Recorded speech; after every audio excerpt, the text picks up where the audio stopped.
രാഹുൽ മാങ്കൂട്ടത്തിന്റെ ഒരു തുടർ നീക്കം ഉണ്ടായിട്ടുണ്ട്. ഇന്ന് തന്നെ മുൻകൂർ ജാമ്യം തേടി ഹൈക്കോടതിയിൽ ഹർജി നൽകിയേക്കുമെന്നാണ് മനസ്സിലാവുന്നത്. ബന്ധപ്പെട്ട വിഷയത്തിൽ വിശദ വിവരങ്ങൾ നൽകാനായി ബിന്നിൽ ചേരുന്നുണ്ട് നമുക്കൊപ്പം.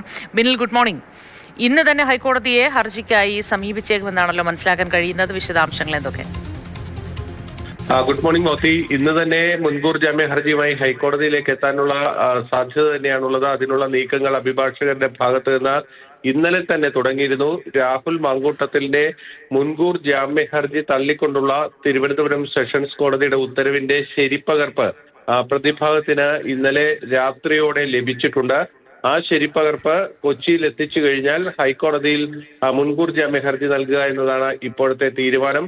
അതിനുള്ള നീക്കങ്ങൾ ആരംഭിക്കുകയും ചെയ്തിട്ടുണ്ട്. ഇതിന്റെ ഏറ്റവും വലിയൊരു വെല്ലുവിളി എന്നത് രാഹുൽ മാങ്കൂട്ടത്തിനെ ഇന്നലെ അറസ്റ്റ് ചെയ്യുമെന്ന രീതിയിലുള്ള സൂചനകളും വിവരങ്ങളും ഒക്കെ തന്നെ പുറത്തേക്ക് വന്നിരുന്നു.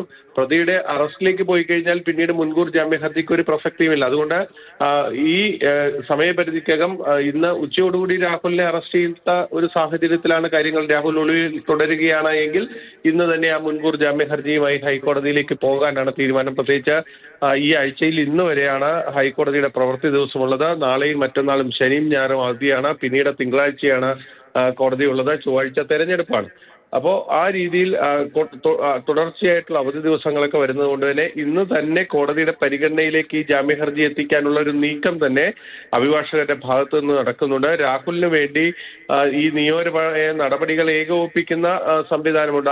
അവരുടെ തുടർ നീക്കങ്ങൾക്ക് അനുസരിച്ചിട്ടായിരിക്കും ഇനി ഈ മുൻകൂർ ജാമ്യ ഹർജി ഇന്ന് ഉച്ചയ്ക്ക് മുമ്പ് കോടതിയിൽ എത്തുമോ എന്നത് അറിയാൻ കഴിയുക. എന്തായാലും ആ മുൻകൂർ ജാമ്യ ഹർജി കോടതിയിലേക്ക് എത്താനുള്ള സാധ്യത തന്നെയാണ് നിലനിൽക്കുന്നത്. ശരി ബിനിൽ, രാഹുലിന്റെ തുടർ നീക്കമുണ്ടാവുകയാണ്. മുൻകൂർ ജാമ്യം തേടി ഹൈക്കോടതിയിൽ ഇന്ന് ഹർജി നൽകാനാണ് സാധ്യത. ഇവിടെ ജാമ്യം തള്ളിക്കൊണ്ടുള്ള ശരിപ്പകർപ്പ്, വിധിയുടെ ശരിപ്പകർപ്പ് എത്തിയാൽ മാത്രമാണ് ഇതിന് സാധ്യമാവുക.